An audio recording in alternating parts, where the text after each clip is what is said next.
Happy Tuesday, everyone.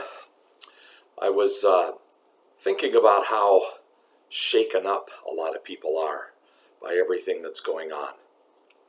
And I got to thinking about how, some of you will remember this, how years ago we had adopted a church after a hurricane down on the bayou of Louisiana.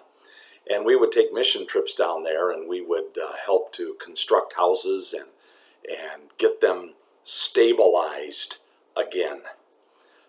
Many of their homes had been on ground level, and when the hurricane hit and the flooding came in, their houses were decimated. And so we would go down and we would do things like this and put houses up on pillars. Now, this is just a picture of one small trailer house that we were renovating and putting it up on concrete pillars. Sometimes we put them up on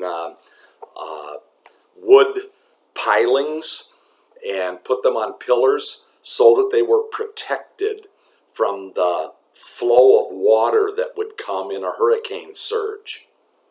And they had to be so stable because now they're up off the ground so that the wind from the hurricanes would not make the house shake. That's a freaky thought, isn't it? Your whole house shaking and it's up on pillars. And then I was reading this morning in Psalm 75, where the Lord says this through Asaph as he writes a song. He says, "When the earth totters and all its inhabitants, it is I who keep steady its pillars." Just imagine, you're in a house in a hurricane, you're up on top of pilings or pillars.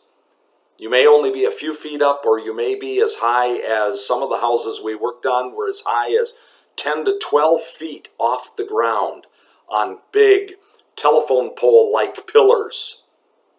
And imagine the hurricane force winds coming in, and the house begins to shake, and you begin to wonder, and you stop and consider that the God of all creation has a hold of the pillars and is stabilizing them so you are secure. That's the kind of trust you can have in God today as all of the storms of life surge around you. It is I, says God, who stabilize the pillars. Your life is built on a solid foundation of Jesus Christ, and underneath you is the powerful right hand of God, who will uphold you, sustain you, and stabilize you. Trust Him. God bless you today.